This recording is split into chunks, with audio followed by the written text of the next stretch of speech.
नहमदुहु व नुसल्ली अला रसूलिहिल करीम अम्मा बाद फ़अऊज़ु बिल्लाहि मिनश्शैतानिर रजीम बिस्मिल्लाहिर रहमानिर रहीम व क़ाला नबिय्यु सल्लल्लाहु अलैहि वसल्लम वस्सिक़्तु युसल्ली अलैहि। आज की इस वीडियो में आप दोस्तों के सामने मैयत को गुस्ल और कफ़न देने के ताल्लुक़ से 5 अहम मसाइल बयान करना चाहूँगा। उन 5 अहम मसाइल में से सबसे पहला मसला यह है कि अगर छोटा बच्चा फ़ौत हो जाए जिसकी उम्र 4 महीनों से कम है और वो माँ के रहम में है, तो क्या उसे गुस्ल और कफ़न दिया जाएगा या नहीं दिया जाएगा। इस ताल्लुक़ से आपको बतलाना चाहूँगा कि उलमा ने बतलाया है कि ना ही उसे गुस्ल दिया जाएगा, ना ही उसे कफ़न दिया जाएगा और ना ही उसका जनाज़ा पढ़ाया जाएगा। आप उसे किसी भी जगह पर दफन कर सकते हैं।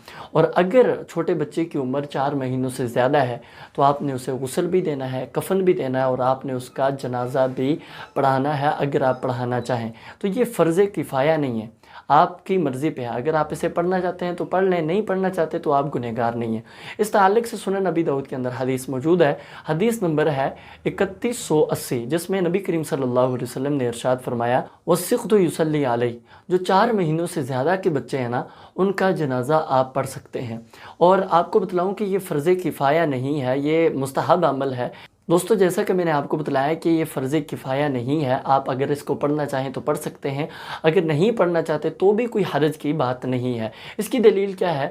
सुनन नबी दाऊद के अंदर हदीस मौजूद है। हदीस नंबर है 3187 कि हुज़ूर सल्लल्लाहु अलैहि वसल्लम ने हज़रत इब्राहीम रज़ी अल्लाह ताला उनका जब इंतकाल हुआ, इस दुनिया से वो रुखसत हुए, तो उनका जनाज़ा नहीं पढ़ाया। दोस्तों, मैयत को गुस्ल और कफ़न देने के ताल्लुक़ से दूसरी बात ये याद रखिएगा कि अगर कोई इहराम की हालत में फ़ौत हो जाए तो क्या उसे कफ़न उसी तरीके से दिया जाएगा जैसे आम हालात में हम मैयत को कफ़न देते हैं। इसमें थोड़ा सा फ़र्क है, आपको मैं बतलाना चाहूँगा।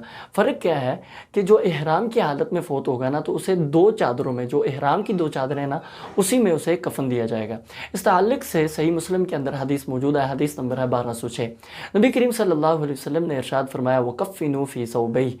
जो इहराम की हालत में फ़ौत होगा उसे 2 ही चादरों में, जो इहराम की 2 चादरें हैं, उसमें ही उसे कफ़न दिया जाएगा और चेहरे को नहीं ढांपा जाएगा। आम हालात में मैयत के चेहरे को ढांपा जाता है, इहराम की हालत में जो फ़ौत होगा उसे उन 2 चादरों में कफ़न देकर उसके चेहरे को नहीं ढांपा जाएगा। और तीसरी बात ये याद रखिएगा कि उसे इत्र भी नहीं लगाया जाएगा। दोस्तों, मैयत को गुस्ल और कफ़न देने के ताल्लुक़ से तीसरी अहम बात ये याद रखिएगा कि अगर कोई जंग में शहीद हो जाए तो क्या उसे गुस्ल और कफ़न दिया जाएगा या नहीं दिया जाएगा। इस ताल्लुक़ से आपको एक हदीस सुनाना चाहूँगा। सही बुखारी सही मुस्लिम की हदीस है। हुज़ूर सल्लल्लाहु अलैहि वसल्लम ने इरशाद फरमाया व अमर बिदफ़निहिम बिदिमाइहिम वलम युग़स्सिलहुम वलम युसल्ली अलैहिम। हुज़ूर सल्लल्लाहु अलैहि वसल्लम ने इरशाद फरमाया कि जो जंग में शहीद हो रहे हैं ना, उन्हें उनके खून के साथ ही बग़ैर गुस्ल दिए आपने, बग़ैर उनका जनाज़ा पढ़ाए आपने उन्हें दफन करना है।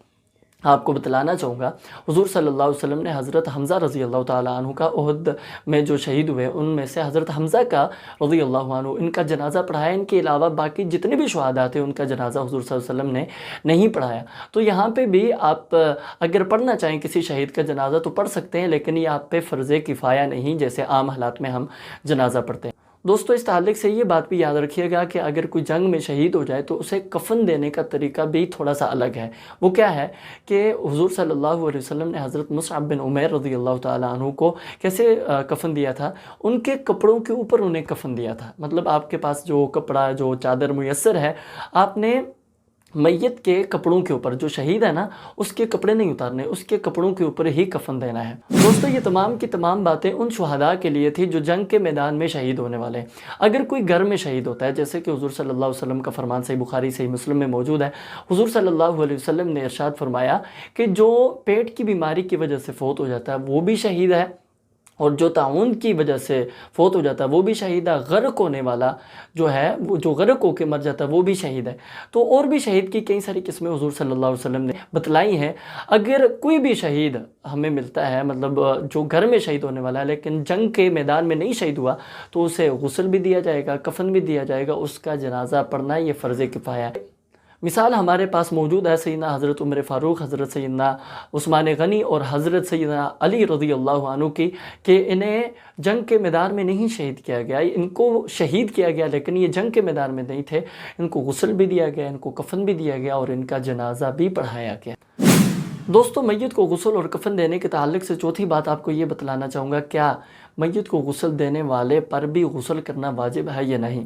اس تعلق سے آپ کو حدیث سنانا چاہوں گا، سنن نبی داؤد کی حدیث نمبر ہے 3161، جس میں نبی کریم صلی اللہ علیہ وسلم نے ارشاد فرمایا من غسل المیت فلیغتسل، جو میت کو غسل دیتا ہے اسے چاہیے کہ وہ غسل کرے، ومن حملہ فلیتوضا، جو میت کو کندھا دیتا ہے اٹھاتا ہے اسے چاہیے کہ وہ وضو کرے۔ دوستو میت کو غسل دینے والے پر غسل کرنا یہ واجب نہیں ہے۔ اس تعلق سے آپ کو ایک روایت سنانا چاہوں گا، حدیث موجود ہے صحیح الجامع کے اندر، حدیث نمبر ہے 5408، لیس علیکم فی میتکم غسل اذا غسلتموہ، جب تم میت کو غسل دے رہے ہو نا تو تم پر غسل کرنا یہ لازمی نہیں ہے، ضروری نہیں ہے، کیونکہ تمہارا میت نجس نہیں، پلیت نہیں ہوتا۔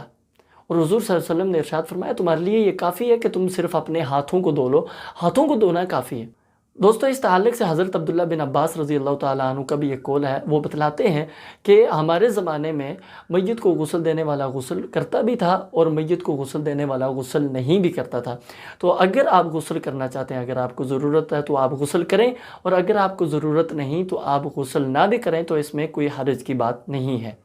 دوستو اس ایپیسوڈ کی آخری بات کیا ہے کہ اگر کوئی میت اس حالت میں فوت ہوتا ہے کہ اس نے کوئی مصنوعی چیز لگائی ہوئی ہے، یعنی کہ اس نے نیل پالش لگائی ہوئی ہے، تو نیل پالش اتار کر آپ نے اسے یہاں پہ دھونا ہے۔ اور اسی طریقے سے منہ میں اگر کسی نے دانت لگائے ہوئے ہیں تو آپ نے وہ دانت بھی نکالنا ہے۔ اسی طریقے سے کوئی مصنوعی بازو لگا ہوا نا تو آپ نے وہ بھی نکالنا ہے۔ اور اسی طریقے سے پاؤں اکثر لوگ مصنوعی لگاتے ہیں، وہ نکال کے آپ نے غسل دینا ہے۔